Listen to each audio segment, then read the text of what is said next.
अखंड विद्याश्रम में आपका स्वागत है। आज हम अखंड सिंधु के माध्यम से सृष्टि के निर्माण से पहले क्या था वो जानने का एक छोटा सा प्रयत्न करेंगे। ये जो भूमि है अखंड भारत, जिसे मैं अखंड सिंधु के नाम से भी जानना चाहता हूँ, क्योंकि ये कहीं ना कहीं नॉर्थ ईस्ट में, पूर्व में सिंधु से शुरू होती है, नॉर्थ में भी सिंधु है और पश्चिम में भी सिंधु है और दक्षिण भारत में भी सिंधु महासागर है। यही भूमि है जहाँ से इस ज्ञान को मैंने पाया है, जाना है, पहचाना है और इसी से माध्यम से मैं आगे ले जाने की कोशिश कर रहा हूँ। अब आते हैं कि मेरे जीवन का सबसे पहला लक्ष्य, मिशन कहिए, विजन कहिए, जो ऑब्जेक्टिव कहिए, वो इम्पेकेबल विजडम है, अखंडता है, जिसे जान के मैं हर संपूर्ण असली चीज़ को जानने की कोशिश कर रहा हूँ। और मेरा सबसे बड़ा अनमोल आविष्कार कहिए वो दिव्यांग है, जो 2015 को मैंने पहली बार जानकर दुनिया को दिया है। और दिव्यांग के आधार पे ही परफेक्ट डिवाइन मैथमेटिक्स को समझाने की और उससे हर कुदरत की असली जो चीज़ें हैं, सेंटर की चीज़ें हैं, वो समझाने की कोशिश कर रहा हूँ। ये 60-70 साल का अनुभव है जो जानकर मैंने इस step by step, Aahista Aahista इस विषय तक पहुँचा हूँ। और इसके आधार पे हम कोर को क्या समझ सकते हैं, कैसे संपूर्णता ला सकते हैं और साइंस में क्या परिवर्तन करके दुनिया को नया ज्ञान दे जो सबके लिए एक बराबर है। आज के दिन जो भी ज्ञान दुनिया के पास है वो टूटा फूटा, गलता, हर तरीके से मुकम्मल नहीं है, संपूर्ण नहीं है, अखंड नहीं है। उसमें अखंडता लाना ही मेरा धर्म है। मुझे लगता है कि दिव्यांग के आधार पे मैं कर सकता हूँ। मैं अपनी कोशिश वही करने की कोशिश कर रहा हूँ। अब आगे चलते हैं। और जितना भी मेरा मानना है, कुदरत ने हर चीज़ को दिव्यांग से ही बनाया है। उसके 3 पहलू हैं। फर्स्ट ऑफ जो क्रिएशन है वो 22/21 में है, जिसे वेद उपनिषद में भी जाना गया है। और 10 स्टेज डेवलपमेंट है, 10 अवतार है, उसे भी भारत ने जाना है। मगर जहाँ तक कि तीसरा हिस्सा है, फाइनल मोक्ष कहिए या अंतिम थर्ड स्टेज ऑफ मैचुरेशन कहिए, वो 0.34419 है। इसे जानने का, ढूंढने का और दुनिया का देने का सौभाग्य मुझे 2014-2015 के बीच में ही हुआ था। अब उसके आधार पे जो दिव्यांग को दिया है उसे एक नए यंत्र के तरीके से दुनिया के सामने पेश करने की एक कोशिश है। ये यंत्र दिव्यांग का है। जो बाहर का हिस्सा है 22/21 है और 10 पेंटागन, 10 स्टेज डेवलपमेंट है और अंत के 5 टेट्रागन वो 0.34419 है। और दिव्यांग रेशो, दिव्यांग सीक्वेंस, दिव्यांग कांस्टेंट, दिव्यांग इन्फिनिटी सब इसी के अंदर हैं। वही मैं दिखाने की कोशिश कर रहा हूँ कि अगर कुदरत को जानना है तो मैथमेटिक्स के माध्यम से ही हम जान सकते हैं। और उसे अगर हम एक ही ग्राफिक में बनाते हैं तो वो संपूर्ण ज्ञान होगा जिनमें शब्दों की ज़रूरत नहीं पड़ेगी। मगर उसे के आधार पे दूसरी भाषा में ट्रांसलेट करना या अनुवाद करना मेरे लिए आसान हो जाता है, जैसे किसी के लिए भी आसान हो जाएगा, क्योंकि सबसे पहले मैथमेटिकल कंक्लूजन होना चाहिए और परफेक्ट सिंबल होना चाहिए। फिर सिंबल को एक एक स्टेप करके आप दिखाएंगे तो वो ज्ञान संपूर्ण हो जाएगा, अखंड हो जाएगा। ये मेरा तीसरा या चौथा लक्ष्य है कि दुनिया को सिंबॉलिक लैंग्वेज से या मैथमेटिक्स के कंक्लूजन से साइंस के वो ज्ञान मिलना चाहिए जिसमें किसी किस्म की कोई कमी पेशी ना हो। वही दिव्यांग है। मैं दावे के साथ कहता हूँ कि दिव्यांग से हम पूरी रिसर्च को दोबारा शुरू करेंगे साइंस की, चाहे वो फिज़िक्स हो, चाहे वो केमिस्ट्री हो, बायोलॉजी हो, एनाटमी हो, फिजियोलॉजी हो, जो दूसरी साइंसेज हैं। संपूर्णता आ जाएगी। वही ज्ञान दुनिया के लिए अनिवार्य होगा। शायद वक्त आ गया है कि दुनिया सत्य के आधार पे सत्य को जानकर इकट्ठा होकर दुनिया में लोक का पालन की तरह हम सृष्टि में एक पीस या शांति या सच्चित आनंद का दोबारा अनुभव करवा सकें, जिसके लिए कुदरत ने इंसान को बनाया है। अब आ जाते हैं कि अब हम उन विषय के बारे में जानने की कोशिश करेंगे जो अखंड सिंधु जो अखंड भारत से निकल के आई हैं। मैं आज भी मानता हूँ, मैं सनातन धर्म को ही मानता हूँ, ये इस भूमि की परिभाषा है, स्पिरिचुअल साइंस है, जिसने अपनी तरीके से अखंडता को ही दुनिया के सामने पेश किया है। तो इस आज के विषय को ध्यान में समझने के लिए जो सबसे ज़रूरी है वो आत्मा है, और आत्मा के बारे में सनातन धर्म का क्या कहना है मैं वो बताने की कोशिश कर रहा हूँ। सबसे पहले दुनिया में की जितनी भी चीज़ें हैं मैं मानता हूँ वो आत्मा से ही निकली हैं। जो सोर्स है वो आत्मा है, और क्रिएशन के टाइम पे भी आत्मा ही से ही बनता है, उसे सस्टेन होता है और फाइनली उसी में डिज़ोल्व हो जाता है। शुरुआत, बीच और अंत आत्मा से ही है। वो आत्मा ही हम जानने की कोशिश करेंगे। अब ये चीज़ें जो हैं, क्या इस स्टेटमेंट को या इतने 3-4 स्टेटमेंट को क्या दुनिया ने जाना है? मुझे लगता है नहीं। हम कुदरत को बात करते हैं, मगर कुदरत की वो मैथमेटिकल डिज़ाइन जब वो परिभाषा नहीं समझ आती थी, मगर आज जो वेद उपनिषद है उसको आज मॉडर्न साइंस के माध्यम से, मैं आप साफ शब्द कह रहा हूँ, मैं डिवाइन मैथमेटिक्स की बात नहीं कर रहा हूँ, अब उसके आधार पे भी साइंस ने कुछ ऐसी चीज़ें दी हैं जिसके ज्ञान पे अब समझना आसान है। जैसे पीरियडिक टेबल भी अपने आप में एक महान है। तो अब उसके आधार पे कहाँ से शुरू हुआ था, कैसे शुरू हुआ था, कैसे हुआ है, हम क्या हैं, ये सब जानने की हम कोशिश इस वीडियो में करने की कोशिश करेंगे। अब आ जाता है कि आत्मा जो प्रिमॉर्डियल डिवाइन सोल है, जैसे मैंने कहा है, उसकी एक परिभाषा है, उसका एक ज्ञान है, विज्ञान है, प्रज्ञान है। वो क्या है जानने की कोशिश करते हैं। सबसे पहले जो चीज़ आत्मा के बारे में कहा जाती है कि इसे ना कोई काट सकता है, ना जला सकता है, ना पानी से वेट कर सकता है, ना इसे कोई तोड़ सकता है, ना ये छोटे छोटे हिस्सों में बन सकता है। ये संपूर्ण है और हर तरीके से इकट्ठा ही है। जब परफेक्ट कैटलिस्ट है, परफेक्ट इनर्ट मैटर है, इसमें कोई किस्म की कोई चेंजेस नहीं आती हैं, ना केमिकल चेंजिंग है, ना इलेक्ट्रिकल चेंजिंग है, कुछ भी नहीं है। यही भाषा आत्मन के बारे में सनातन धर्म ने शुरू से ही कही है, और मैं मानता हूँ, मैं बचपन से यही सुनता आया हूँ और उसी को ध्यान में रखते हुए आगे चलने की कोशिश है। जो मेरा मानना है कि जो ऊपर की चीज़ें हैं वो अपने आप में ये दिखाती हैं कि आप जितनी क्वालिटीज़ अगर किसी मैटर में देखते हैं तो वो नोबल गैसेस भी हो सकती हैं। अब काफ़ी लोगों का मानना है कि आत्मा एक प्रत्यक्ष चीज़ नहीं है, वो विचारधारा है, एक एनर्जी है। मुझे एनर्जी के नाम पे जानने की कोई प्रॉब्लम नहीं है, मगर एनर्जी और मैटर दोनों इंटरचेंजेबल हैं। ये भी जीवन का एक सत्य है। ये दो साइड ऑफ द कॉइन है। एक तरफ सॉलिड है तो इनर्ट मैटर है, और दूसरी तरफ एनर्जी है। और वही चीज़ पानी के माध्यम से अगर आप बिल्कुल ठंडी कर दें तो वो आइस बन जाती है। उसमें थोड़ा पानी डालिए तो लिक्विड पानी बन जाता है। जब और गर्मी करें तो उड़ना शुरू हो जाता है, आदमी जल सकता है, अग्नि बन जाता है। जब और गर्म करेंगे तो हवा में उड़ना शुरू हो जाता है, वायुभूता बन जाता है। और 1600 डिग्री तक लेके आ जाएंगे तो आकाश कोश की तरह वो एनर्जी बन जाता है। जिस पानी ही है, ये 5 स्टेजेस में रह सकता है। ये एक साइंस का ही अनुभव है। साइंस ने बताया है कि प्लाज्मेटिक स्टेट ऑफ मैटर ही आकाश कोश है, वही एनर्जी है, वो एक साइड है, और जीनॉन, क्रिप्टॉन, आर्गन, नियॉन और हीलियम दूसरी तरफ है। अब इस पूरे चेंज को जानने की हम कोशिश करेंगे। तो अब इसके आधार पे जैसे मैंने कहा है कि helium, neon, argon, krypton, xenon, ये सब चीज़ें मेन हैं, और ये ही चीज़ आत्मा को दिखाती है। इसी के आधार पे हम आत्मा को समझकर आगे चलने की कोशिश करेंगे। अब आ जाते हैं, जो ज्ञान सबसे माना जाता है कि सृष्टि के निर्माण से पहले ब्रह्मांड में क्या था, उसका वर्णन नासिदिया शुक्ता जो 10वां अध्याय है ऋग्वेद में लिखा गया है। इसके 7 पहलू हैं जो आप इसमें संस्कृत में देख सकते हैं।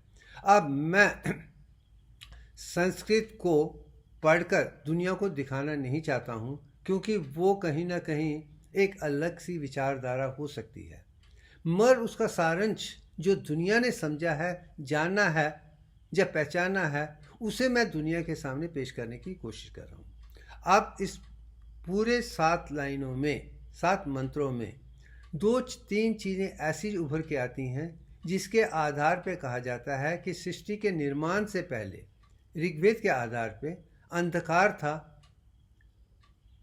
और इसी में कुछ ऐसे शब्द हैं जिसके बारे में लोगों ने सोच समझकर उसका अनुवाद नहीं किया है, जैसे कि मृत्यु फॉर्म में दूसरी लाइन में है, तीसरे में तमस है, और चौथे में काम नहीं करता है, जिसमें भी वो ज्ञान है कि क्या चीज़ हो सकती है। मैं नहीं मानता हूँ कि इसमें ज्ञान नहीं था, इसमें संपूर्ण ज्ञान है। सृष्टि से पहले क्या था और उसमें क्या चीज़ें थी, ये साफ शब्दों में है, मगर लोगों ने नहीं समझा है। तो मैं उसके लिए मैं यही कहूँगा कि शायद संस्कृत इतनी बढ़िया होने के बावजूद भी हम हर शब्द को छोटे छोटे तरीके से नहीं देखते हैं, वो संधि छेद नहीं करते हैं जिसमें एक छोटे से शब्द को निकाल कर उसका तर्क वितर्क करके विचारधारा से हम अखंडता की तक पहुँचे। अब मैं इस विषय पे इसमें लंबा नहीं खींचना चाहता हूँ, नहीं तो किताब ये हिस्सा बहुत बड़ा बन जाएगा। छोड़िए, आगे चलते हैं। आप इसके आधार पे यही कह सकता हूँ कि बिफोर द क्रिएशन ऋग्वेद विषय में डार्कनेस, अंधकार, तमस और इनर्शिया का जिक्र किया गया है। ये एक चीज़ है। और दूसरा कहा जाता है कि जो देवी देवता हैं वो भी क्रिएशन में से पहले क्या था नहीं जानते हैं, क्योंकि उनकी क्रिएशन कहिए या अनुभूति कहिए या उनका बनना सृष्टि के निर्माण के बाद ही हुआ है। मैं इस चीज़ को मानता हूँ। जितने भी gods and goddesses human being हैं उसके बाद ही आए हैं, उससे पहले नहीं थे, ये मैं मानता हूँ। मगर हम इंसानों में, मानवों में वो समझ जानने की, पहचानने की क्षमता है, इसमें कोई दो राय नहीं है। हम जान सकते हैं, पहचान सकते हैं। जो उसमें लिखा है, जो मानव ने लिखा है, जो आज से हज़ारों साल पहले लिखा था, उसे आज भी मानव समझ सकता है जो कुदरत के साथ जुड़ा है, क्योंकि इस ऋग्वेद को उन्हीं लोगों ने लिखा था जो कुदरत के साथ जुड़े थे। इसलिए इसको श्रुति भी कहा जाता है, इसको मंत्र भी कहा जाता है। मगर जो इंसान श्रुति के साथ जुड़ा है वही कुदरत को जान सकता है। इसके लिए शायद मैं ये कर पा रहा हूँ कि मैं दुनिया का अकेला एक इंसान हूँ जो पूरे दिमाग में 8 हर्ट्ज अल्फ़ा फ्रीक्वेंसी बना सकता हूँ, आंखें खोल के और आंखें बंद करके 8.5। मेरा पूरा दिमाग एक बड़ी रैम की तरह है, और जिसमें आप सबसे ज़्यादा कुछ कर सकते हैं। जितना हमारा पूरा दिमाग एक जैसा हो जाएगा, 100% हम एक जैसे हो जाएंगे, तो वही जाके हमारे सोचने, समझने और कुदरत को जानने की क्षमता बढ़ेगी। आज दुनिया 1 या 2% ही पोटेंशियल का इस्तेमाल करती हैं, और दुनिया को कहा जाता है कि दुनिया के सबसे ग्रेटेस्ट साइंटिस्ट अल्बर्ट आइंस्टाइन ने भी 11% का किया है। मगर शिवभूषण शर्मा ने पूरी कोशिश यही है कि मैं 100% का सत्य उपयोग करूं। शायद उसका एक जो साइंटिफिक प्रूफ है वो यही है कि मैं ईजी में 8 हर्ट्ज फ्रीक्वेंसी पूरे दिमाग में बना सकता हूं, जो आज तक किसी ने नहीं की है। लोगों का मानना है, साइंटिस्ट का मानना है कि आंखें बंद करके बिना सोचे आप 10.5 हर्ट्ज पिछले दिमाग से बना सकते हैं, बाकी दिमाग में नहीं होता है। आंखें खोलने के बाद, सोचने के बाद वो फास्टर 12 फ्रीक्वेंसी के बाद आ जाता है। और मैं 8 हर्ट्ज आंखें खोल के पूरे दिमाग में कर रहा हूँ, जो शायद इतिहास में किसी ने किया है। मैं समझ सकता हूँ क्योंकि लोगों को ह्यूमन ब्रेन की भी पूरी परिभाषा नहीं है। जो आउटर 3 लेयर्स ऑफ नियोकॉर्टेक्स हैं वो कुदरत के साथ जुड़ जाते हैं। अगर वो जुड़ जाते हैं, आकाश कोश के साथ जुड़ जाते हैं, तो आप पूरे दिमाग और आकाश कोश एक बन जाता है, तो 100% हो जाता है। शायद ये मेरा सौभाग्य है। आत्मा के माध्यम से, मेरी हीलियम 4 के माध्यम से, जिसे मैं अदिति मानता हूँ, वो मेरी गुरु है, उन्होंने मुझसे करवाया है, उन्होंने मार्गदर्शन किया है। और गायत्री माता ने मुझे ब्रह्मांड के बारे में और स्पाइरल गैलेक्सी के बारे में दिया है, और आदि पराशक्ति ने महाब्रह्मांड के बारे में मुझे ज्ञान दिया है, क्योंकि मैं तीनों के साथ जुड़ा हूँ। और उनके माध्यम से ही मैं आर्गन और क्रिप्टॉन और जीनॉन को भी समझ पा रहा हूँ। ये जीवन का सत्य मैं इसमें दिखाने की कोशिश कर रहा हूँ कि यही 5 मेरी माताएं हैं जिनसे मैंने ज्ञान पाया है। अब आ जाते हैं नतीजे पे। जनरल यही कहा जाता है कि आकाश में, प्राइमरी स्पेस में क्रिएशन से पहले कुछ नहीं था, ये लोगों का मानना है। ये लोग अक्सर लिखते हैं, उसके आधार पे मैं कह रहा हूँ जनरल परसेप्शन ये है। और मेरा मानना है कि कुदरत में बिना कुछ हुए कुछ नहीं हो सकता है। Nothing can come out of nothing. Universe में कुछ था जिससे निकला है, ये मेरा मानना है। और यही मैं समझाने की कोशिश कर रहा हूँ कि कुदरत आकाश में क्या था। और मेरा मानना है जिसे हम इनविजिबल कहते हैं, वो निरंकार निर्गुण ब्राह्मण था। इसका वर्णन भी आप सनातन धर्म में साफ शब्दों में है, जो निराकार फॉर्मलेस है, निर्गुण विदाउट क्वालिटीज है, और वही ब्राह्मण है। वो चीज़ दुनिया नहीं देख सकती है। शायद मैं इसी चीज़ को जीनॉन के तरीके से देखता हूँ कि वो इनविजिबल है और साथ में अनस्टेबल है। उसे स्टेबल लाना नामुमकिन सा काम है। शायद इसी का वर्णन निरंकार निर्गुण ब्राह्मण की तरफ से था। अब उससे ही चीज़ें निकली हैं, वही डार्क मैटर है और वही 5 हैं। यही चीज़ें मैं दिखाने की कोशिश कर रहा हूँ। और जहाँ तक स्पाइरल गैलेक्सी है, वो नियॉन 21 से बनी है। जो महाब्रह्मांड है वो आर्गन 40 से बना है। जो उससे पहले का जो अनुमान शुरू हुआ था वो जीनॉन और क्रिप्टॉन से बढ़कर आर्गन 40 के बाद ही शुरू हुआ है। आर्गन 40 स्टेबल है। उसके बाद नियॉन 21 स्टेबल है और हीलियम 4 स्टेबल है। अब इन सब चीज़ों को जानकर मैं दिखाने की कोशिश कर रहा हूँ कि निर्गुण निरंकार ब्राह्मण, साकार सरगुण ब्राह्मण, 2 आदि पराशक्ति, 2 गॉडेस गायत्री, 2 अदिति, ये कैसे हम समझकर इन माताओं से हम सीखकर आगे बढ़ सकते हैं। मेरा आज भी मानना है जितनी भी ये इनर्ट मैटर हैं वो माताएं ही हैं, कि उनसे हमको सीखते हैं, वही हमारे गुरु हैं। बाकी सब चीज़ें संपूर्णता नहीं है। अब आगे चलते हैं। अब लोगों का मानना है कि ऋग्वेद में क्रिएशन से पहले क्या था, वो अंधकार था, अंधेरा था, तमस था, मृत्यु था। मगर उसकी परिभाषा साफ शब्दों में महर्षि याज्ञवल्क्य ने बृहद अरण्यक उपनिषद में साफ लिखा है कि प्राइमर्डियल स्पेस जो आकाश है वो ऑब्जेक्ट इन स्टेट ऑफ मृत्यु फॉर्म में थे, वो डेड मैटर था। उन्होंने ये कह दिया वो डेड मैटर को उभार के लाया था। और वही मैं दिखाने की कोशिश कर, जो छुपा हुआ था, मृत्यु फॉर्म में था, तमस में था और इनएक्टिव था, इनविजिबल था, फॉर्मलेस था, ओमनीपोटेंट था, ओमनीसिएंट था, ओमनी प्रेजेंट था। जो शब्द इस्तेमाल किए गए हैं उनको प्रत्यक्ष तरीके से दुनिया के सामने पेश किसी ने एक स्टेंसर में नहीं किया था। शायद वो पहला स्टेंसा महर्षि याज्ञवल्क्य ने ये कहा था कि कुदरत से पहले जो भी था वो मृत्यु फॉर्म में था। ये मेरे लिए एक बड़ी सोचने के लिए, विचार के लिए बड़ा अच्छा पॉइंट बन गया था। अगर वो मृत्यु फॉर्म में है तो डेड मैटर था, इसका मतलब वो कुछ न कुछ ऐसी फॉर्म है जो मृत्यु फॉर्म में है, जिसमें सारी परिभाषा है। वो क्या हो सकता है वही समझने की मेरी कोशिश रही है। अब आ जाते हैं कि उस श्लोक को जिसे कहा गया नाय वेचा किरम सिंकटा असित मृत्यु मेधम अवर्तम असित, जिसका मतलब there was nothing in the primary space, indeed it was covered by the death space and nothing more than that. जो कहा कि जो जीवन में नहीं था, ये नहीं कहा था नहीं, वो जीवन में नहीं था, वो मृत्यु फॉर्म में था, डेड मैटर था। यही एक परिभाषा साफ शब्दों में है। बट मुझे नहीं लगता है कि किसी ने इस श्लोक को इस तरीके से अनुवाद करके दुनिया के सामने पेश किया है। मेरा मानना है कि कोई भी चीज़ का आधार होना चाहिए, कॉज एंड इफेक्ट होना चाहिए। निरंकार से कुछ नहीं आता है, उसमें कुछ है जिसको शक्ल देनी है। और वही चीज़ मैं इसमें देखता हूँ कि नियॉन 21 था, वो आइसोमर थे जिससे सृष्टि का निर्माण हुआ है।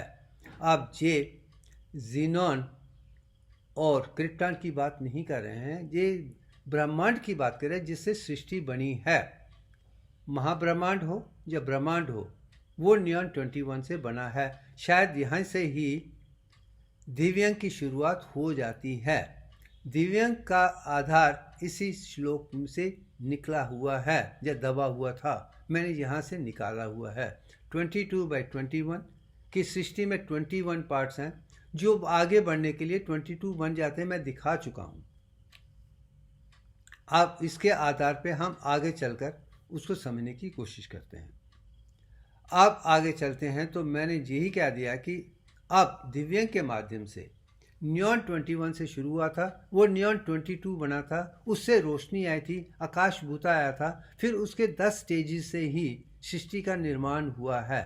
तो मैं साइंटिफिक एविडेंस को प्रत्यक्ष तरीके से शुरू में क्या था, फिर क्या हुआ, फिर क्या बना और हम आज तक कैसे आए हैं, वही इन वीडियो के माध्यम से या अखंड सिंधु के माध्यम से या अखंड भारत के माध्यम से वही समझाने की कोशिश कर रहा हूँ कि जो शुरुआत है वो 22/21 की है, 10 स्टेजेस ऑफ डेवलपमेंट है और 0.344 थर्ड स्टेज ऑफ मैचुरेशन है, वही दिव्यांग है। अब आगे चलते हैं कि अब जैसे मैंने पहले कहा है कि निरंकार निर्गुण ब्राह्मण यही है, इसको समझते हैं तो मैं यही कहूँगा कि दोबारा मैं ट्रांसलेट करना चाहता हूँ कि इसे फॉर्मलेस है, परफेक्ट है, डिवाइन नेचर है, बिफोर क्रिएशन है, ओमनी पोटेंट है, ओमनी सेंट है, ओमनी प्रेजेंट है, इंटीग्रेटेड है और वही आइसोमर 921 है। ये नॉट विजिबल इसलिए है क्योंकि हमारी आँखें 5 आँखें या 5 इंद्रियां नहीं देख सकती हैं और वो विजन में वो स्पेक्ट्रम नहीं है, मगर क्लियर वॉयंस या दिव्य दृष्टि आ जाती है या श्रुति आ जाती है तो फिर आप भी इसे देख सकते हैं। जो दुनिया कहती है वो आंखों से नहीं देख सकते हैं, मैं आंखों से वो देख सकता हूँ जो इलेक्ट्रॉन माइक्रोस्कोप भी नहीं देख सकती है, क्योंकि हर इंसान में क्षमता यही है कि अगर वो अंतरात्मा के माध्यम से देखेंगे, हीलियम के माध्यम से देखेंगे तो संपूर्णता आएगी। मगर बीच में अपने दिमाग से या सोच से या मन से या विचारधाराओं से देखेंगे तो कभी भी वो नज़र नहीं आने वाला है। ये भी जीवन का सत्य मैं दिखा चुका हूँ। शायद मेरे लिए सृष्टि के वो चीज़ देखना आसान है जो दूसरे नहीं देख पाते हैं। शायद मैं इसे अपना नसीब समझूं, अपना सौभाग्य समझूं कि आत्मा ने ही मुझे बचपन में 7 साल के अंदर ही दिखाना शुरू कर दिया था। तब के साथ मैं आत्मा के साथ ही बचपन से जुड़ा हूँ और बचपन से पहले से जुड़ा हूँ, पिछले जन्मों से भी जुड़ा हूँ। शायद इसलिए मेरे लिए ज़्यादा आसान हो चुका है। अब आ जाते हैं कि जो डार्कनेस बिफोर क्रिएशन है उसको कैसे समझा सकता है। और मैं कहता हूँ जो इनर्ट मैटर है जिसे नोबल गैसेस कहते हैं, चाहे वो जीनॉन हो, क्रिप्टॉन हो, आर्गन 40 जो लेफ्ट साइड में है, या नियॉन है या हीलियम है, अगर वो उसका जो आउटर ऑर्बिट है वो कंप्लीट है, जब आउटर ऑर्बिट कंप्लीट है, इलेक्ट्रॉन कंप्लीट है, वो कहीं ना कहीं सेंटर के न्यूक्लियस के साथ जुड़े रहते हैं जिसमें प्रोटॉन्स और न्यूट्रॉन्स हैं। तो उसके आधार पे जब तक उसको जलाया ना जाए वो अंधेरे में ही रहते हैं। यही चीज़ मैं सेंटर में दिखाने की कोशिश कर रहा हूँ। यही मॉडर्न साइंस का भी मानना है कि इनर्ट मैटर एक क्यूबिकल स्ट्रक्चर फॉर्म में है, जब तक उसे जलाया नहीं जाएगा वो आप रोशनी साइन बोर्ड में भी नहीं देख सकते हैं। यही मैं दिखाने की कोशिश कर रहा हूँ। मैं तो उसे साइंस के माध्यम से ही समझाने की कोशिश कर रहा हूँ, मेरी अपनी कोई विचारधारा नहीं है, मगर मैंने देखा है, अनुभव किया है, तो इसलिए मैं समझ सकता हूँ कि इसके पीछे ज्ञान क्या है। अब इस पिक्चर को देखिए, यही सृष्टि के नियम का है। सेंटर में रोशनी है, उसके बाद डायनेमिज्म के जो 10 पहलू हैं, तो बाहर में कैसे थे, बाहर में डार्कनेस है और अंदर रोशनी है। ये वही चीज़ मैं दिखाने की कोशिश, यही चीज़ इनर्ट मैटर की है कि सेंटर में इनर्ट मैटर के होने के कारण वो अंदर से शुरू होकर उसमें 10 स्टेज डेवलपमेंट आ जाती हैं जिसमें आप अंदर रोशनी देखते हैं और बाहर डार्कनेस है। यही शायद यही दुनिया की सबसे बड़ी सत्य भाषा या सच्चाई ईमानदारी है। अब आ जाते हैं कि मेरे स्पिरिचुअल साइंस एक्सपीरियंस के बारे में, जिसके आधार पर मैं इस कन्विक्शन पे पहुंचा हूं। क्योंकि मेरा मानना है, अगर आपको दुनिया में आगे बढ़ना है, स्पिरिचुअलिटी को एक तरफ और साइंस को दूसरी तरफ से, मैथमेटिक्स के माध्यम से, दोनों में मैथमेटिक्स देखिए।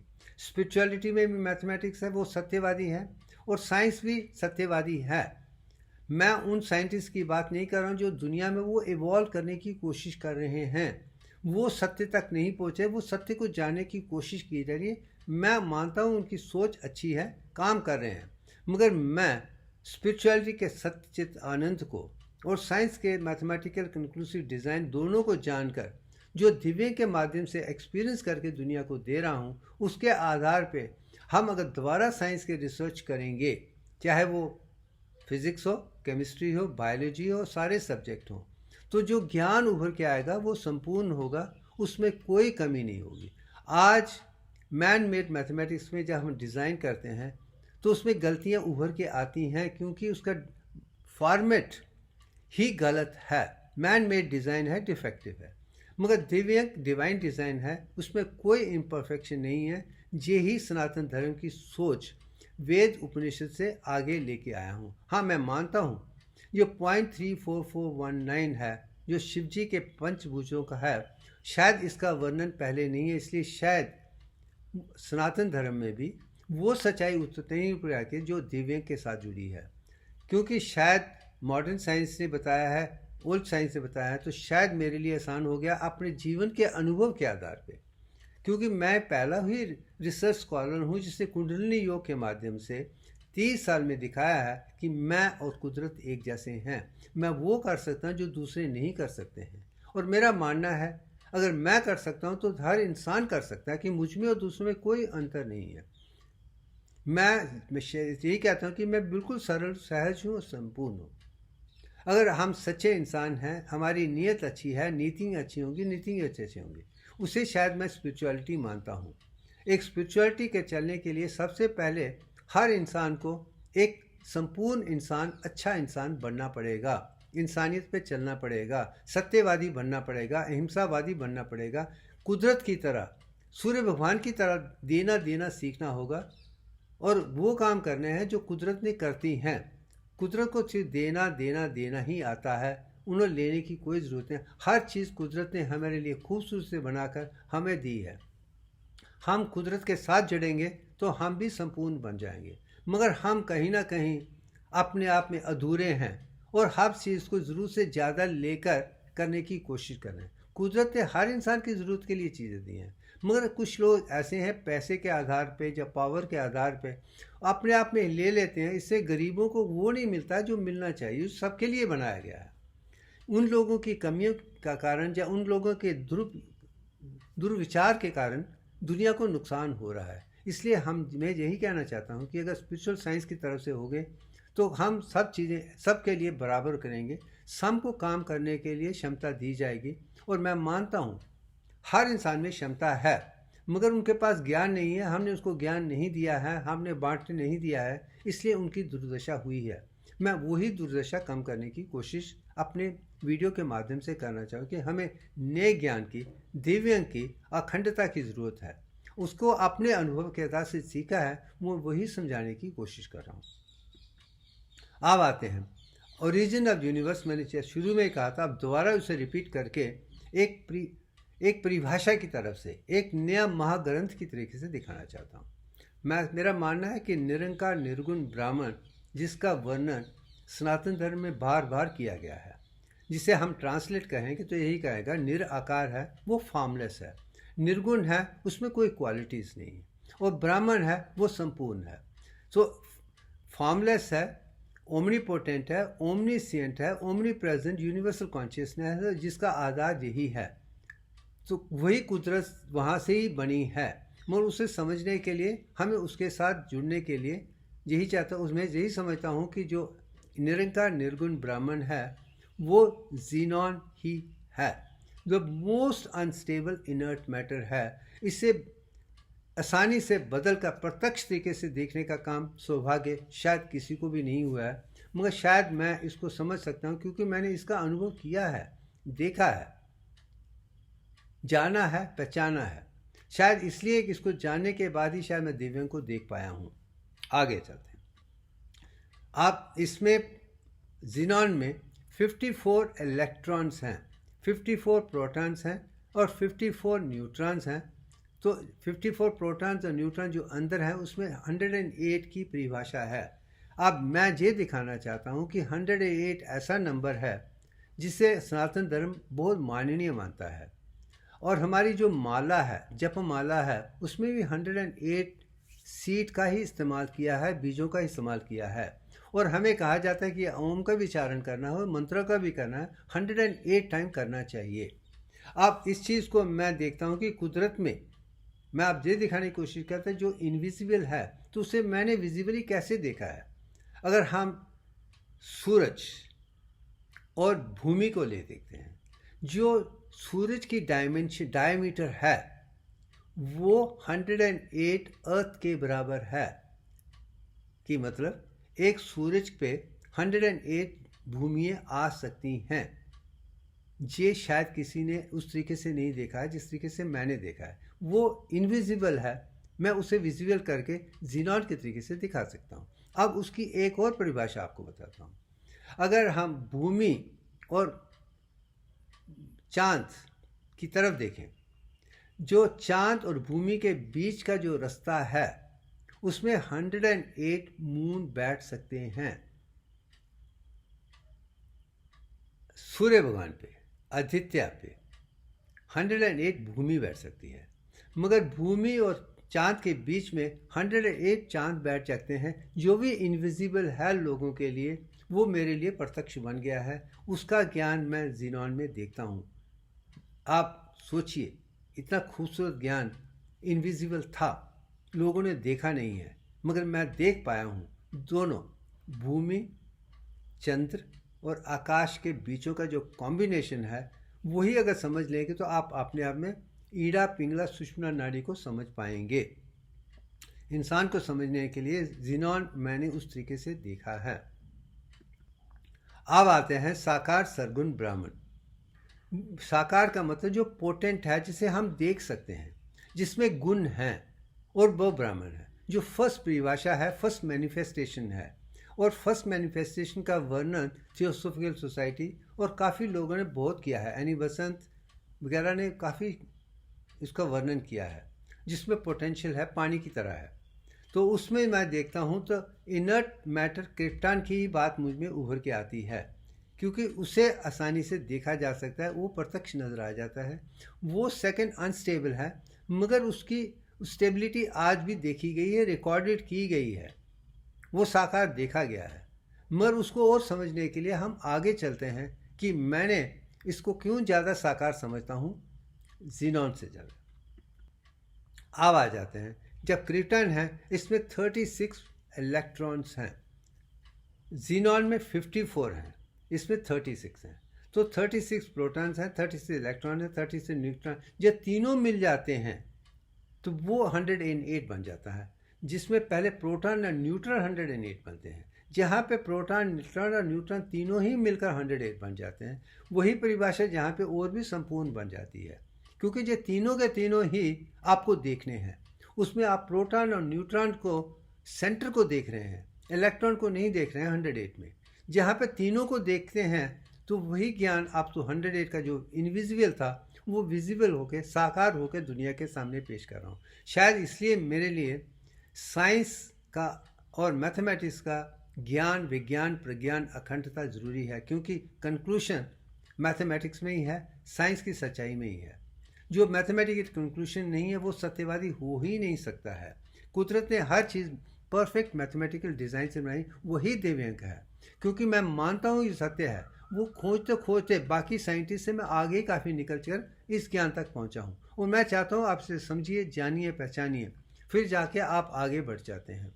और मेरा मानना है कि मेरे जितने भी वीडियोस हैं, जितनी भी किताबें हैं, उन सब में यही सत्य को मैं बताने की कोशिश कर रहा हूँ अपने जीवन के अनुभव के आधार पे। अब आ जाते हैं कि पेंटागन। ज़ीनॉन में भी गॉन है, क्रिप्टॉन में भी है, ऑन ऑन ऑन, और पेंटागन में ऑन है। ये सिंबल ऑफ आकाशभूता जो आज तक किसी ने पहले नहीं बनाया था। मैं मानता हूं कि आकाश का सिंबल सर्कल था, डॉट था या स्फीयर था, मगर आकाश भूता का सिंबल पेंटागन की शर्त से मैंने पहली बार बनाया है। मैं इसी को क्विंटेसेंस या प्लाज्मेटिक स्टेट ऑफ मैटर मानता हूं, जो मॉडर्न साइंस भी मानते हैं। अगर आप 1600 डिग्री टेम्परेचर से बनाएं, कोई भी मैटर एनर्जी में बदल जाता है। उसकी जो परिभाषा है वो पेंटागन है, उसमें पावर ऑफ 540 है।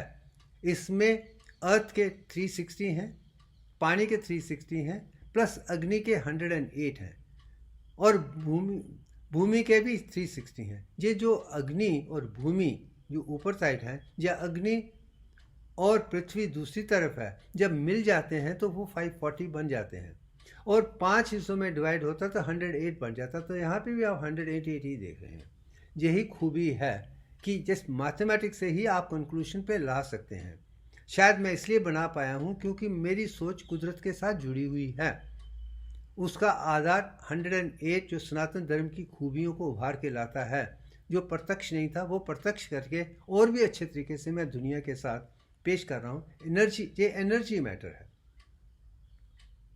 बस अब आ जाते हैं कि तीसरे स्टेज पे आदि पराशक्ति को जो मैं समझता हूँ वो डिवाइन मदर है, जिससे सृष्टि का निर्माण शुरू हुआ था। सृष्टि का निर्माण जीनॉन और क्रिप्टॉन से नहीं हुआ था। उसमें पोटेंशियल हैं, उसमें हिडन फॉर्म्स हैं, इनविजिबल हैं और विजिबल हैं, मगर सृष्टि का निर्माण नहीं हुआ था। जब सृष्टि का निर्माण हुआ था तो वो आदि पराशक्ति से ही हुआ था। मगर आदि पराशक्ति में ऐसी क्या चीज़ है जो जीनॉन और क्रिप्टॉन के साथ जुड़ा हुआ है? आप नीचे देखिए, मैं कह रहा हूँ ग्रेटर यूनिवर्स है, ये महाब्रह्मांड है, उसमें 18 डायमेंशंस हैं। जो आदि पराशक्ति में आप 18 हाथ देख रहे हैं, 18 हाथ का मतलब 18 इलेक्ट्रॉन्स हैं। अगर आप जीनॉन में देख रहे हैं तो 54 हैं, और क्रिप्टॉन में देख रहे हैं तो 36 हैं। जब आप आर्गन में आ जाते हैं तो उसमें 18 हैं। यही जो पिक्चर दिखाने की कोशिश कर रहा हूँ कि आदि पराशक्ति में 18 पावर्स हैं, इलेक्ट्रॉन्स हैं। वो मुझे दिखाने की कोशिश कर कि मैं अपने आप में संपूर्ण हूँ।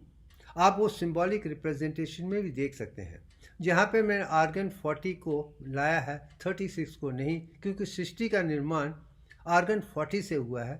36 संपूर्ण है, मगर क्रिएशन जो है वो 40 है। उसमें क्या है? उसमें 18 इलेक्ट्रॉन्स हैं, 18 प्रोटॉन्स हैं और 22 न्यूट्रॉन्स हैं। जो 22 न्यूट्रॉन के साथ जो आर्गन 40 है वो स्टेबल एलिमेंट आइसोमर की तरह है। उससे ही सृष्टि का निर्माण हुआ था, उसी से में ब्रह्मा विष्णु महेश उभर के आए थे। ये पिक्चर भी अखंड भारत की या अखंड सिंधु की परिभाषा का एक अनमोल किताब है कि आदि पराशक्ति से ही ब्रह्मा विष्णु महेश पैदा हुए हैं।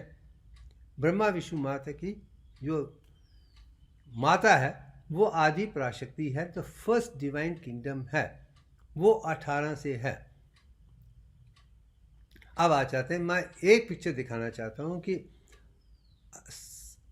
अखंड सिंधु या अखंड भारत ने एक यंत्रों का निर्माण किया है, वो मैथमेटिक्स को ठीक तरीके से दिखाने की। अब ये जो सिंबल है डांसिंग नटराजा का है, खूबसूरत है, देख दक्षिण भारत की परिभाषा है। अब इसमें आप देखेंगे तो जो रोशनी है बाहर की वो 17 + 1 एक हाथ में है। इसका मतलब इसमें भी 18 इलेक्ट्रॉन्स ही हैं, इलेक्ट्रॉन रोशनी ही है। और मैं चाहता हूँ कि दुनिया में अगर कोई सिंबल बनाए, एक स्टैचू बनाए, उसमें भी वो संपूर्णता, मैथमेटिकल संपूर्णता होनी चाहिए जो मैंने आदि पराशक्ति में देखी है, इसमें देखी है। और मैं नहीं चाहूँगा कि कोई आदि पराशक्ति की पिक्चर में 18 से अलग डालें, या डांसिंग नटराजा में 18 के पास ही सीमित रखें, क्योंकि उसमें ज्ञान है। हमें ज्ञान दुनिया को देने के लिए संपूर्ण सिंबल बनाने चाहिए। ये टूटे फूटे अधूरे मन विचार, जो विचारधारा में साइंस की कहता हूँ कि मैन मेड डिज़ाइन है। और भारत के भी काफ़ी ऐसे आर्टिस्ट हैं जो तो अपनी सोच के हिसाब से उसे तोड़ फोड़ कर देते हैं। वो ज्ञान नहीं है, हमें उसे निकाल देना है, वो भी निकालने की कोशिश मेरी है। अब आ जाते हैं कि हम 4th लेवल पे आते हैं तो गॉडेस गायत्री उभर के आती है। वो स्पाइरल गैलेक्सी और सोलर सिस्टम की माता है। अगर महाब्रह्मांड जो है वो आदि प्राकशक्ति 18 एलिमेंट के साथ है। जब स्पाइरल गैलेक्सी में आते हैं तो हम 10.344 पे आ जाते हैं। अगर हम स्पाइरल गैलेक्सी को देखें तो उसमें 10 मून्स ही हैं, 11 नहीं है, 10 नहीं है। आज जो दुनिया 11 डायमेंशन की बात कर रही है वो 10.344 ही है। आप इस पिक्चर में देख लीजिए 5 हेड हैं, वो शिवजी के हेड है, पंचभूतास हैं, मगर जो हाथ है वो 10 ही हैं और लोटस पे बैठी हुई हैं। वही ज्ञान आप राइट साइड में नियॉन 21 में देख सकते हैं कि इलेक्ट्रॉन्स 10 हैं, प्रोटॉन 10 हैं और न्यूट्रॉन 11 हैं। शायद यही 11 दिखाते हैं कि हमें सूरज के भी, अगर आप सूरज को देखें उसे अपने ऊपर से नीचे आने में 11 साल लग जाते हैं और नीचे से ऊपर जाने में 11 साल लग जाते हैं और 22 साल उसमें भी वर्णन है। अगर हम उसको देखेंगे तो उसमें भी 11 और 11 को देखेंगे। ऊपर से नीचे आने में 11 साल लग जाते हैं, नीचे से ऊपर जाने में 11 लग जाते हैं। वही शायद गायत्री माता में वही चीज़ नजर आती है। जब गायत्री मंत्र की बात आती है तत्सवितुर, जिसका मतलब डिवाइन मदर और सूर्य दोनों एक जैसे ही है, वही 11 है डायमेंशन में है। ये भी जानने की कोशिश है। वो 10 से ज़्यादा है और 11 से कम है, वही 10 पॉइंट है। ये शायद ये मैथमेटिकल कंक्लूजन शायद मैं ही देख पाया हूँ, क्योंकि मैं इन माताओं को अनुभव करता हूँ कि वो मेरे अंदर ही हैं, वही मुझे ज्ञान दे रही हैं। इसके आधार पे ब्रह्मांड कहिए, स्पाइरल गैलेक्सी कहिए, तो ही है। अगर जब हम सोलर सिस्टम को देखेंगे उसमें भी 10 हेवनली बॉडीज़ ही हैं, वो भी मैं दिखा चुका हूँ। और जहाँ तक कि एनाटमी की बात है वहाँ भी 10 स्टेजेस हैं, बायोकेमिस्ट्री में भी 10 स्टेजेस हैं, साइकोलॉजी में भी 10 स्टेजेस हैं। तो यही जीवन का सत्य है। जब आप 10 को समझेंगे तो आप में संपूर्णता आएगी, नहीं तो अब वो नॉलेज अधूरा होगा। वो अधूरा ना हो तो वे मैथमेटिकल डिज़ाइन मेरे लिए बहुत अनिवार्य रह चुका है, इसलिए मैं दुनिया को दिखाने की कोशिश कर रहा हूँ। जो पहला दिव्यांग का अंश है 22/21 है, वो गॉडेस गायत्री के साथ ही जुड़ा हुआ है, क्योंकि जब नियॉन 21 होते हैं वो नियॉन आर्गन 40 से ही आए हैं। वो दोनों मिलकर नियॉन 22 बनाए जाते हैं, जिसमें फर्स्ट क्रिएशन शुरू हो जाती है। मैं वही समझाने की कोशिश कर रहा हूँ। अब आते हैं कि आप उसको डार्क मैटर नियॉन 21 को कैसे कहा जा सकता है। और मैं मानता हूँ कि मॉडर्न साइंस के माध्यम से हम जानते हैं जो इनर्ट मैटर या आर्गन नियॉन 21 का है वो क्यूबिकल स्ट्रक्चर है। वो क्यूबिकल स्ट्रक्चर होने के अंदर उसकी सारी शक्ति अंदर है, बाहर नहीं जा रही है।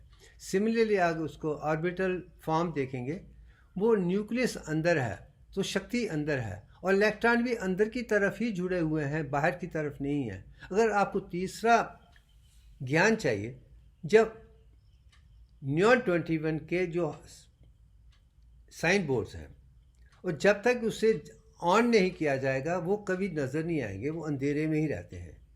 वो भी जीवन का सत्य है। आप इन सब चीज़ों को ध्यान में रखते हुए मैं यही कह सकता हूँ, इन सब चीज़ों का ज्ञान जो साइंस ने अपने तरीके से अलग अलग तरीके से दिखाया है, हकीकत में गॉडेस गायत्री की पिक्चर में पड़ा है। ये जो पिक्चर आप देख रहे हैं वो मैंने मॉडिफाई की है अखंड के 10 चक्रों के आधार पे। शायद मैंने देखा है, जाना है, तो मेरे लिए आसान हो गया, इसमें फिट हो जाते हैं। आप आगे चलते हैं। अब हम 4 स्टेजेस पे आके अब आप अंतर आत्मा की तरफ आने वाले हैं कि हमारी वो आत्मा जो हमारी असली गुरु है उस पे आ रहे हैं। अब सृष्टि के वो पहले चीज़ से आकर हम अब सोलर सिस्टम में हैं, हम भूमि पे हैं, हम मानव हैं, हम अखंड पुरुष हैं।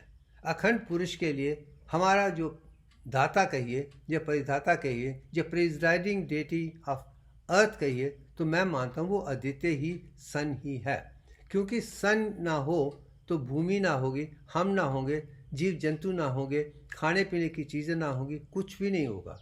फोटोसिंथेसिस की जो परिभाषा है वो सूर्य रोशनी के साथ ही शुरू होती है, चाहे वो अल्ट्रा वायलेट रेज हो या इंफ्रारेड रेज हो। शुरू के अल्ट्रा वायलेट है ब्राह्मणी की तरफ से, और शाम को अल्ट्रा इंफ्रारेड है रुद्राणी के पास से। ये चीज़ चाहे भी अखंड भारत के माध्यम से या अखंड सिंधु के माध्यम से या सनातन धर्म के माध्यम से मैंने यही जाना है, यहीं पे सब इकट्ठा हो जाता है। तो अब जो चीज़ उभर के आती है, तो हमें प्रिजाइडिंग डेटी जो सोलर सिस्टम के हैं, जो हमारे प्रिजाइडिंग डेटी हैं, हमारे पिता की तरह हैं, वो आदित्य ही हैं। और यही चीज़ चांदोक्य उपनिषद में साफ शब्दों में कहा है, आदित्य ब्रह्मते आदेश। यही कहा गया है कि जो सूरज है वही साकार ब्राह्मण है। यही हमारी टीचिंग है। और मैं मानता हूँ, अगर मुझे किसी खास प्रत्यक्ष तरीके से बाहर की चीज़ को देखना है, मैं सूर्य भगवान को ही अपना गुरु मानता हूँ, क्योंकि मैंने जो भी बनने की कोशिश की है सूर्य भगवान से ही सीखी है। शायद गायत्री मंत्र भी सूर्य भगवान के साथ ही है और गायत्री के साथ जुड़े है। और गायत्री सूर्य भगवान भी, उनका जो डिसिप्लिन है, नियम्स हैं, प्रत्यक्ष हैं, उनको सिर्फ देना ही आता है। और वही चीज़ें चलते हैं जो दुनिया की सबसे बेहतरीन साइंस सूर्य भगवान के साथ ही जुड़ी हुई है। जो 22/21 है वो भी सूर्य भगवान पे है। जैसे मैंने कहा, नॉर्थ पोल को साउथ बनने में 11 साल लगते हैं और साउथ को नॉर्थ बनने में 11 साल लगते हैं। वो बाई का जो परिवर्तन दिव्यांग का है वो सूर्य भगवान के साथ ही है। ये भी जीवन का सत्य है। और उन्हें सिर्फ देना याद, हर इंसान को यही काम किया कि कर्म करना शुरू कर दो बिना फल की चेष्टा किए, और उसे दुनिया के साथ बांटते जाओ, विज्ञान की तरह बांटते जाओ, ज्ञान की तरह, ध्यान के साथ। वही जो सूर्य भगवान कहते हैं वही करना शुरू करते हैं। हम भी सूर्य भगवान के साथ जुड़ जाएंगे, उन्हें अपना गुरु मान लेंगे, उनसे सीखेंगे। और जो बाहर की दुनिया में है, मैंने सूर्य भगवान से ही सीखी है, इसमें कोई दो राय नहीं है। शायद यही चांदोक्य उपनिषद में साफ शब्दों में लिखा गया है कि यही जीवन का सत्य है। अगर वो समझ लेंगे तो आप ब्रह्मांड को आसानी से समझ सकते हैं। ये चीज़ बता दी। आगे चलते हैं। अब सूर्य भगवान के अंदर जो कोर में है एक प्रोटॉन प्रोटॉन न्यूक्लियर रिएक्शन चल रही है, मॉडर्न साइंस का कहना है। और उनका मानना है जब अंदर की टेम्परेचर है 6000 डिग्री सेंटीग्रेड है, 6000 डिग्री से, जब मैं क्विंटेसेंस की बात करता हूँ, एनर्जी की बात करता हूँ, वो 1600 है। मगर सूरज के अंदर जो है 6000 है। उसमें आप जैसे ऊपर देख रहे हैं कि जो 4 ब्लैक रेड हैं वो हाइड्रोजन हैं। मैं आज भी आदित्य को हाइड्रोजन ही मानता हूँ। वो ही एक सबसे छोटा एलिमेंट है जो अपने आप में संपूर्ण है, वही आदित्य है। अब जब 4 मिलकर इकट्ठे होते हैं तो वो अदिति हीलियम 4 बन जाते हैं। शायद इसी ज्ञान को ऋग्वेद ये कहते हैं कि जो दक्ष है, जो किंग है, उसकी माँ भी अदिति है, उसकी बेटी भी अदिति है। शायद ये इसमें सबसे आसानी से समझ सकते हैं। अगर सूर्य भगवान ही दक्ष हैं और उनकी माँ अदिति है तो इसमें दिखाएंगे। मगर जब आप उपनिषद में आते हैं उसमें साफ शब्दों में कहा गया है कि आदित्य की माँ अदिति है, आदित्य की बेटी अदिति है। वो भी इस चीज़ में नज़र आ जाती हैं। आप देखिए, स्पिरिचुअल साइंस जो सनातन धर्म ने दी है वो मॉडर्न साइंस के माध्यम से हम आसानी से समझ, जो बेसिक रिएक्शन है हाइड्रोजन और हीलियम के बीच में, वो संपूर्ण है। वो सूर्य भगवान के अंदर ही है और कहीं नहीं है। वो 6000 डिग्री का है। अगर सूर्य भगवान मेरे पिता हैं तो अदिति मेरी माता बन जाती हैं, जो मेरी अंतर आत्मा बन जाती हैं। जो अदिति अंदर से निकली है वही आत्मा बन के, और जैसे ही बच्चा 22 हफ्ते का होता है, बन रहा होता है, तो उसमें आ जाती है। बस यही जीवन का सत्य है। यही अंतरात्मा हमें 100 ट्रिलियन सेल्स के बारे में, अंदर के बारे में पूरा ज्ञान आसानी से दे सकती है। जब वो अंतर ध्यान हो जाकर आपको वेंट्रिकल्स में आ जाती हैं तो वो आपको की दृष्टि को संपूर्ण बना देती हैं। ये मैं समझा चुका हूँ। एक ही मैं अब दिखा रहा हूँ कि जितनी चीज़ें हैं वो खूबसूरती से देखी हैं, जानी हैं, पहचानी हैं।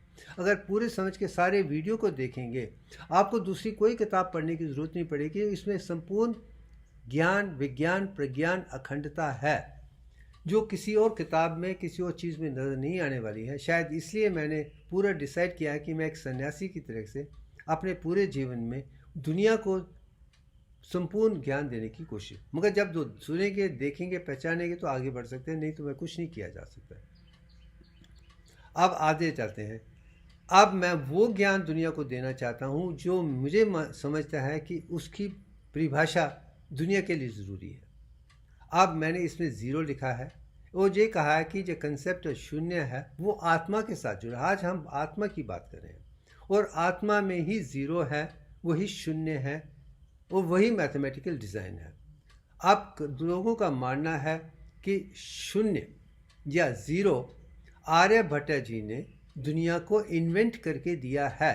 ये वेस्ट का मानना है, लोगों का मानना है, दुनिया का मानना है, और मैं समझता हूँ ये गलत है। सनातन धर्म में साफ शब्दों में शुरू से ही है। ऋग्वेद में भी उसकी शुरुआत डॉट से शुरू हुई थी, शून्य से शुरू हुई थी। इसका मतलब जितने में मैथमेटिक की न्यूमरल्स हैं 1 2 3 4 5 6 7 8 9 वो ज़ीरो से ही आए हैं।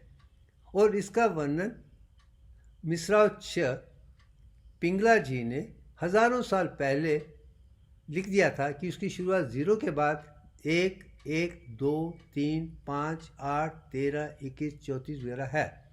उनका वर्णन आज से 2,500 साल पहले ही पिंगला जी ने किया था।